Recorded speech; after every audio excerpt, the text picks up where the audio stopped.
सुप्रभात बच्चों, आज हम आपकी पाठ्य पुस्तक हिंदी के पाठ 11 का अध्ययन करेंगे, जिसका शीर्षक है जमीन की भूख।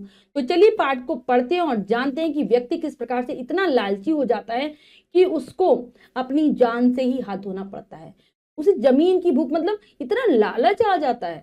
तो बच्चों, ये पाठ हमें यही सिखाता है कि हमें लालच नहीं करना चाहिए। तो चलिए पाठ को शुरू करते हैं। पाठ 11, जमीन की भूख। मनुष्य लालची स्वभाव का होता है। वह लोभवश अपार कष्ट पाता है, किंतु कभी कभी तो लोभ उसके प्राण ही ले लेता है। इस पाठ के रचयिता लियो टॉल्स्टॉय हैं। तो बच्चों, इस पाठ के माध्यम से लेखक हमें यही बता रहा है कि हमेशा जो मनुष्य का स्वभाव होता है वो लालची होता है, लालच करता है वह। और लेकिन लालच भी एक हद तक ही सही होता है। वो इतना ज्यादा लालच करता है कि वो अपने प्राणों को ही गवा देता है। लेखक है लियो टॉल्स्टॉय। पढ़ते हैं पाठ जमीन की भूख। सोना एक किसान था, काफी खुशहाल था वह। उसके पास गुजारे के लिए काफी जमीन थी। बड़ी मेहनत से खेती करता था। जब अपनी लहलाती फसल को देखता तो उसका मन खुशी से नाच उठता था। तो बच्चों, ये कहानी है सोना नामक एक किसान की। बहुत खुशी से वह अपना जीवन बिता रहा था। उसके पास इतनी जमीन थी कि जिससे उसका परिवार का जो खर्च है बहुत आराम से हो जाता था। जब वह अपनी लहलाती हुई फसल को देखता तो बहुत खुश होता, उसका मन करता कि मैं नाच ही लूं। गांव में सबसे अधिक जमीन सोना के पास थी। वह सबसे अधिक संपन्न था, इसलिए गांव के लोग उससे जलते भी थे।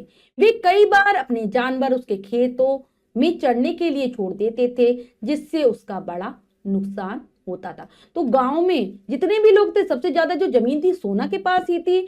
वह धनी था, इसलिए गांव के लोग उससे ईर्ष्या करते थे। यहाँ तक कि उसको परेशान करने के लिए अपने जानवरों को उसके खेतों में छोड़ देते थे चढ़ने के लिए, जिससे उसको हानि उठानी पड़ती थी। एक दिन सोना अपने घर के बाहरी दालान में बैठा था, तभी एक परदेसी उसके घर के सामने से गुजरा। उसने सोना को बताया कि वह ब्रह्मपुत्र नदी के पास से आ रहा है। वहां नई बस्ती बसाई जा रही है। इस बस्ती में बसने वाले हर आदमी को 20 एकड़ जमीन मुफ्त दी जा रही है। वह जमीन यहाँ की जमीन से अधिक उपजाऊ है। वहां का किसान बहुत जल्दी उन्नति करता है और धनी हो जाता है। तो एक दिन आराम से सोना अपने घर के बाहरी दालान मतलब बरामदे में बैठा हुआ था। तभी उसके घर के बाहर से एक परदेसी यानी कि जो विदेश में रहने वाला व्यक्ति है वह गुजरता है।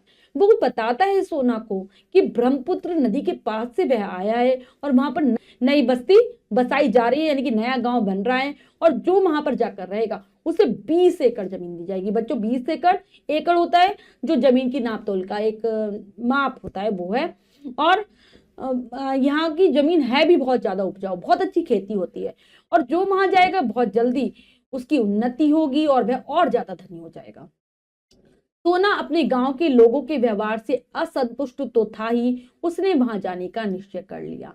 एक दिन वह अपने परिवार के साथ गांव छोड़कर चल दिया और उस स्थान पर पहुंच गया। वहां के लोगों ने उसका स्वागत किया। गांव की पंचायत ने उसे 100 एकड़ जमीन पट्टे पर दे दी। तो बहुत दुखी था, क्योंकि वह अपने गांव के लोगों से, इसलिए वो अपने परिवार के साथ वो अपने गांव को छोड़कर उस जगह पर पहुंच जाता है जहां पर वो जमीन थी।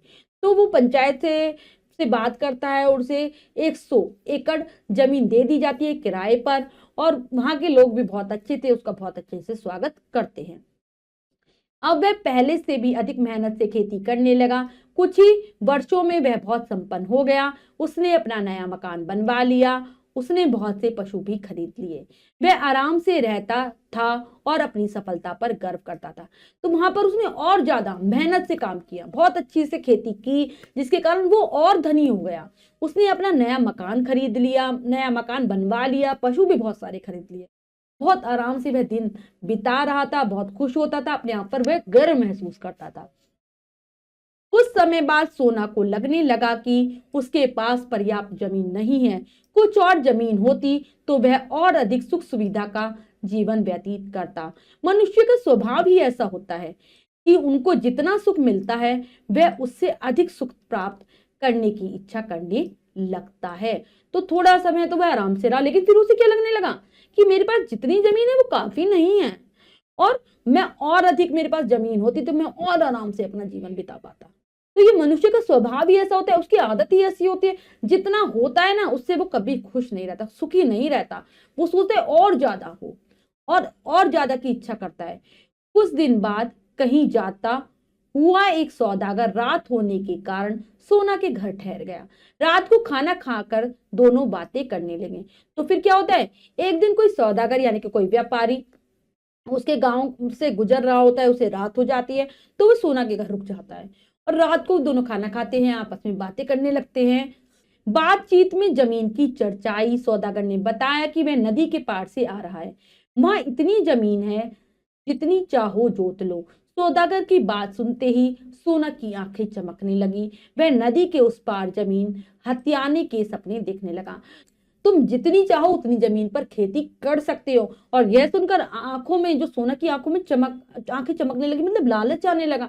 वह सोचने लगा कि नदी के पास की जमीन पर वह कैसे कब्जा कर सकता है।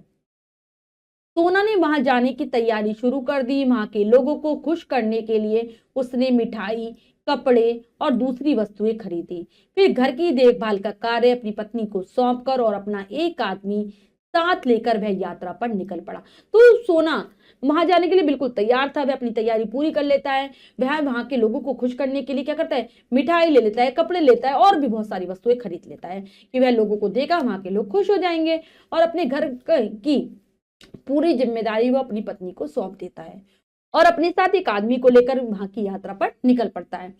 7 दिन यात्रा करने के बाद वह अपनी मंजिल पर पहुंचा। उसने देखा कि नदी के किनारे जमीन ही जमीन है, लेकिन सब खाली पड़ी है। वहां के लोग खेती नहीं करते थे। उनकी जीविका के आधार पशुपालन और शिकार थे।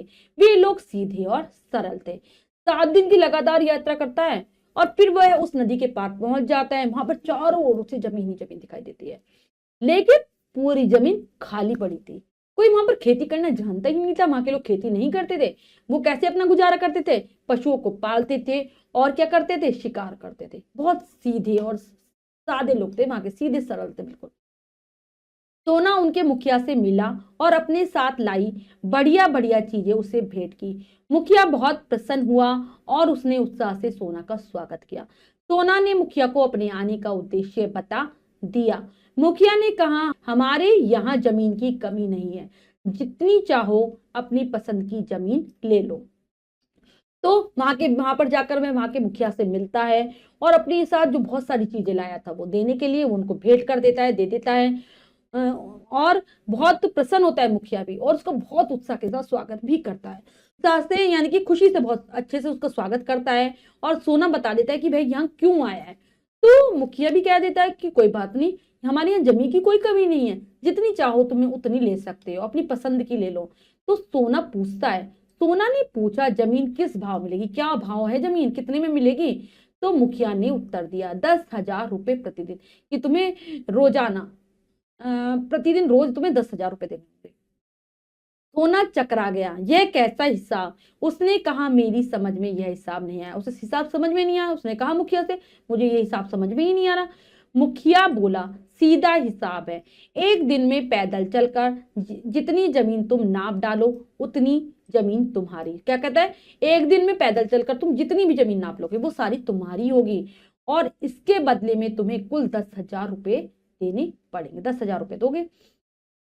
एक शर्त और है, अगर तुम जहां से चले थे उसी स्थान पर उसी दिन सूर्यास्त से पहले न लौट पाए तो तुम्हें जमीन नहीं मिलेगी और तुम्हारे 10,000 रुपए भी जब्त कर लिए जाएंगे। लेकिन इसके लिए क्या कहते हैं, वो एक नियम है, एक शर्त है मेरी, कि तुम जिस स्थान से चलना शुरू करोगे सुबह के समय और सूरज छिपने से पहले तुम्हें उस स्थान पर वापस लौटना पड़ेगा। अगर ऐसा नहीं कर पाए तो तुम्हारे 10,000 रुपए भी हम रख लेंगे और जमीन भी नहीं देंगे। सोना ने सोचा, दिन भर में तो बहुत सारी जमीन घेरी जा सकती है। उसने तुरंत मुखिया की शर्त मान ली। तो वो सोचता है कि दिन भर में तो मैं काफी जमीन नाप लूंगा और वह शर्त को मान लेता है। कौन, सोना। उसे रात भर नींद न आई। वह जमीन के बारे में ही सोचता रहा। एक दिन में तो कई किलोमीटर चल लूंगा, उसमें काफी जमीन आ जाएगी। उसे जोतने के लिए कम से कम 2 दर्जन बैलों की जरूरत पड़ेगी। कई आदमी रखने पड़ेंगे। सारी रात इसी तरह के सपने बुनते बीत गए। तो पूरी रात वो सो नहीं पाता। जैसे हम, अगर हमें कहीं जाना होता है या हमें कुछ, हम बहुत खुश होते हैं जिस चीज के लिए, हमें पूरी रात नहीं आती, पूरी रात हमें नींद नहीं आती, हम उसी चीज के बारे में सोचते रहते हैं। ऐसे ही सोना क्या कर रहा था, पूरी रात वह जमीन के बारे में सोचता रहता है कि वह कई किलोमीटर जमीन को नाप लेगा, 2 दर्जन बैलों को उसे रखना पड़ेगा, कई आदमियों को रखना पड़ेगा कार्य के लिए। और सवेरे सवेरे उठकर सोना ने अपने आदमी को जगाया और गाड़ी तैयार करने को कहा। वह स्वयं लोगों को बुला लाया। लोगों के इकट्ठा होने तक मुखिया भी आ गया। सोना 1 मिनट भी नष्ट नहीं करना चाहता था, इसलिए उसने चाय पीने से भी मना कर दिया। तो उस दिन सुबह सुबह ही उठ जाता है सोना, अपने आदमी को कहता है कि जल्दी से उठो, गाड़ी तैयार करो, और स्वयं ही लोगों के पास जाता है, उनको इकट्ठा करता है। मुखिया भी आ जाता है। अब वह 1 मिनट भी समय बर्बाद नहीं करना चाहता था, इसलिए वह चाय भी नहीं पीता। मुखिया सोना को लेकर एक टेकड़ी पर पहुंचा। उसने अपनी रोएदार टोपी उतारकर जमीन पर रखी और कहा, यह निशान रहेगा, यहां से चलकर तुम्हें यहीं आना होगा।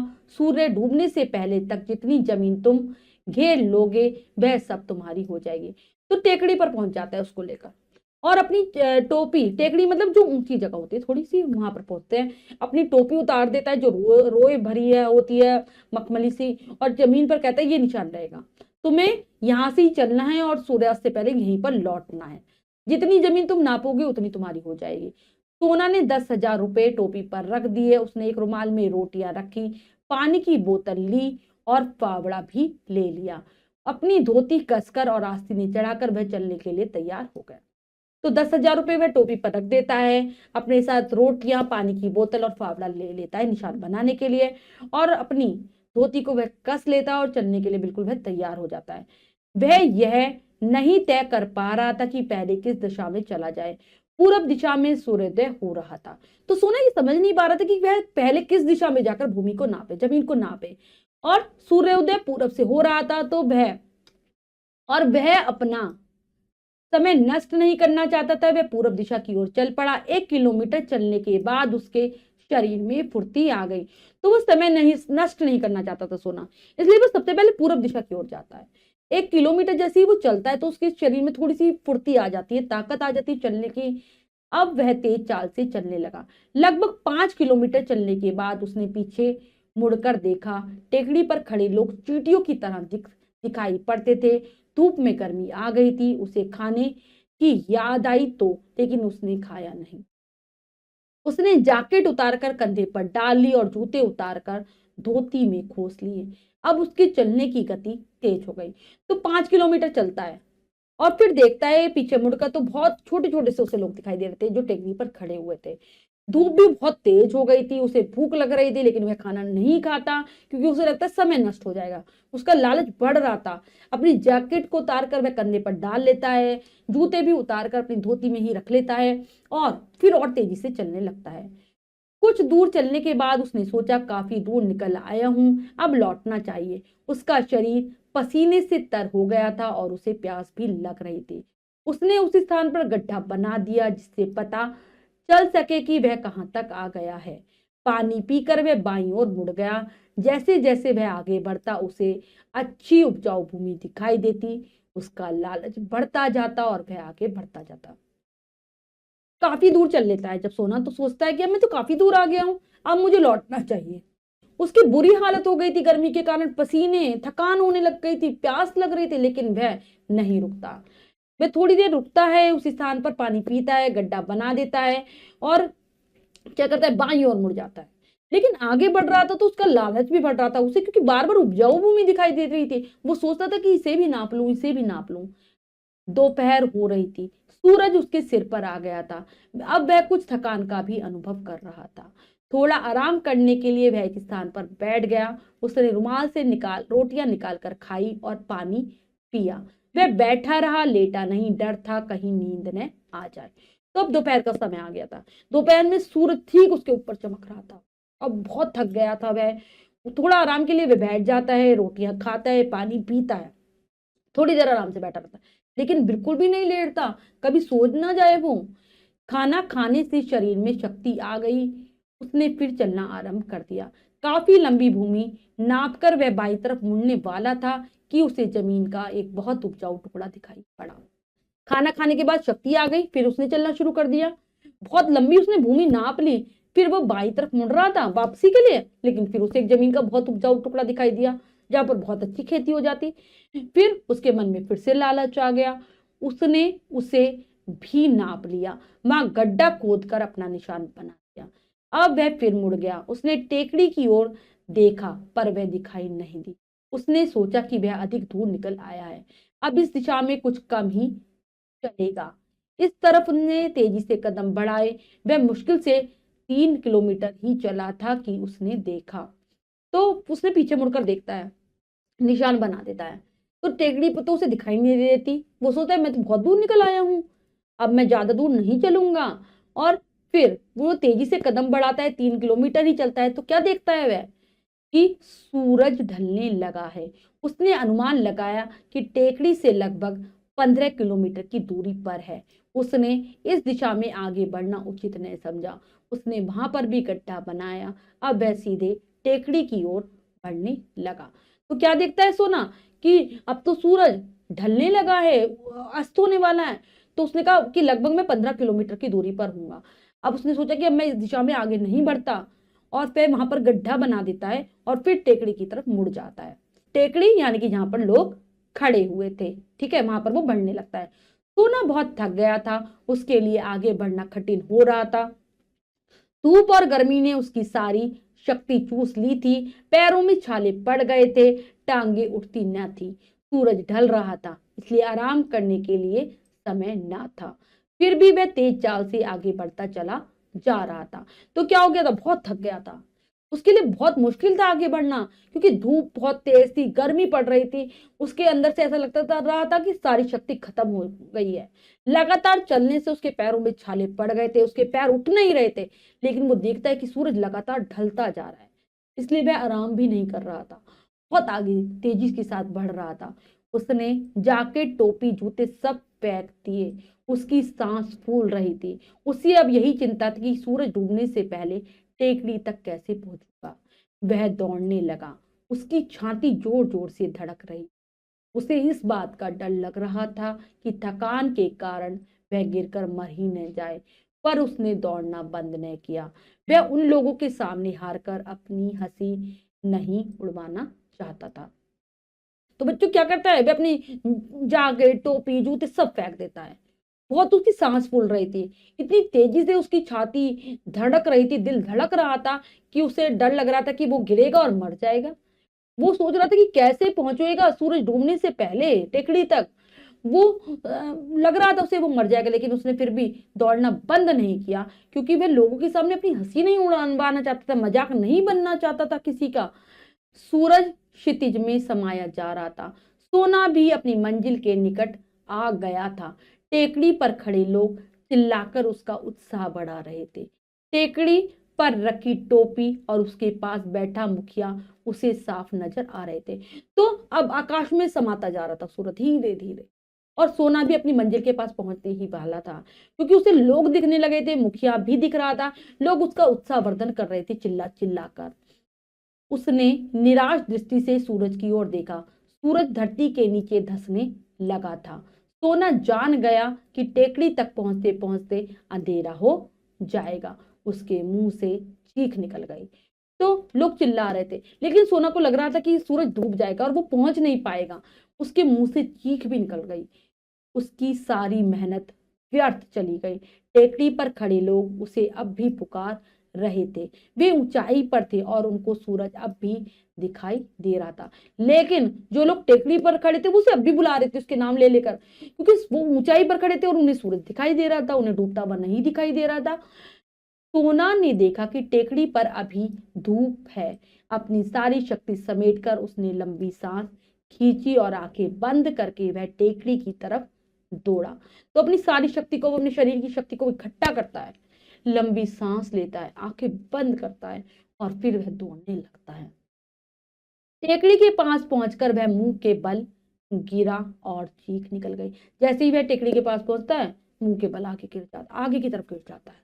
उसके मुंह से चीख निकल जाती है। उसके हाथ टेकड़ी पर रखी मुखिया की टोपी तक पहुंच चुके थे और उसका हाथ मुखिया की टोपी तक पहुंच जाता है। मुखिया ने कहा, देखो भाई, इसने कितनी जमीन नाप डाली। तो मुखिया कहता है खुश होकर कि देखो देखो इसने कितनी सारी जमीन नाप ली है। सोना का नौकर दौड़कर आया, वह सोना को उठाने लगा। सोना के मुंह से खून बह रहा था, वह मर चुका था। तभी सोना का नौकर उसके पास आता है, उसको उठाने की कोशिश करता है, लेकिन सोना के मुंह से लगातार खून बहे जा रहा था, वह मर चुका था। मुखिया के आदमी दुखी भी थे और उन्हें सोना पर दया भी आ रही। नौकर ने सोना के लिए कब्र खोदी और उसे दफना दिया। सोना के लिए अब केवल 2 गज जमीन काफी थी। तो मुखिया को के आदमी, जितने भी आदमी थे मुखिया के साथ, सबको दुख हो रहा था। उस पर दया भी आ रही थी कि उसने क्या किया, अपनी जान ही गंवा दी। और जो नौकर था वो कब्र खोदता है सोना के लिए, उसमें उसे दबा देता है। दफना देना मतलब दबा देना। अब सोना के लिए कितनी जमीन काफी थी बच्चों? केवल 2 गज। तो बच्चों ये पाठ हमें यही सिखाते हैं, लालच बुरी बला है, हमें ज्यादा लालच नहीं करना चाहिए। अगर सोना ज्यादा लालच ना करता तो उसकी मृत्यु भी ना होती। अब हम पाठ के शब्दार्थ कर लेते हैं। संपन्न, धनी, जलना, ईर्ष्या करना, पर्याप्त, काफी, हथियाने, कब्जा करने। तो सभी बच्चे पाठ के शब्दार्थों को याद करेंगे। अब हम पाठ का अभ्यास कार्य कर लेते हैं, जो कि है लिखिए में से। पहला प्रश्न पढ़ते हैं, करने का प्रयास करते हैं। सही विकल्प पर सही का निशान लगाइए। प्रश्न में 3 विकल्प हैं, 2 विकल्प गलत है, 1 विकल्प सही है। हमें सही विकल्प को चुनना है, सही का निशान लगा देना है। करते हैं। जब परदेसी आया तब सोना कहाँ बैठा हुआ था? बाहरी दालान में, कमरे में, बैठक में? तो वो बाहरी दालान में बैठा हुआ था। गांव की पंचायत ने सोना को पट्टे पर कितनी जमीन दे दी? 100 बीघा, 100 एकड़, 100 हेक्टेयर। तो उन्होंने उसे 100 एकड़ जमीन दे दी थी। सोना की भेंट स्वीकार करके मुखिया रो पड़ा, दुखी हुआ, प्रसन्न हो गया? तो वह प्रसन्न हो गया था। मुखिया ने जमीन का भाव कितना बताया? 100 रुपए एकड़, 1000 रुपए एकड़, 10,000 रुपए प्रतिदिन। तो वह 10,000 रुपए प्रतिदिन बताता है। सोना को किसने दफनाया? मुखिया ने, उसके नौकर ने। एक किसान ने, तो उसे नौकर ने दफनाया था। अंत में सोना के लिए कितनी जमीन काफी थी? 1 मीटर, 2 मीटर, 2 गज। तो उसके लिए 2 गज जमीन काफी थी। अगला प्रश्न है, नीचे दिए गए शब्दों से रिक्त स्थान भरिए। तो बच्चों कुछ शब्द दिए गए, उनसे हमें रिक्त स्थानों की पूर्ति करनी है। करते हैं। एक दिन सोना बाहरी दालान में बैठा था। सोना अपने गांव के लोगों से असंतुष्ट था। हमारे यहाँ जमीन की कमी नहीं है। सोना ने 10,000 रुपए टोपी पर रख दिए। उसके हाथ क्या आ जाएगा? टेकड़ी पर रखी मुखिया की टोपी तक पहुंच चुके थे। इसके बाद है सत्य कथन पर सही तथा सत्य कथन पर गलत का निशान लगाइए। हमें सही गलत बताना है। बताते हैं। सोना निर्धन किसान था, नहीं, वह संपन्न था। गांव के लोग सोना से जलते थे, बिल्कुल सही। नए गांव के लोग चालाक व कपटी थे, नहीं, वह सीधे सरल थे। अपने लालच के कारण ही सोना मर गया, बिल्कुल सही। तो बच्चों ये कार्य हमने अच्छे से समझकर पूर्ण कर लिया है। इसके बाद जो भी कार्य है वो आपको स्वयं करना है, सुंदर अक्षरों में अपनी अभ्यास पुस्तिका में। बच्चों आज हमने पाठ के माध्यम से यह शिक्षा ग्रहण की कि हमें लालच नहीं करना चाहिए, वरना हमें नुकसान उठाना पड़ सकता है। आशा करती हूँ यह पाठ आपको अच्छे से समझ आ गया होगा। पाठ को फिर से जरूर पढ़ेंगे। मिलते हैं अगली कक्षा में नए पाठ के साथ। तब तक के लिए स्वस्थ रहिए, प्रसन्न रहिए। धन्यवाद।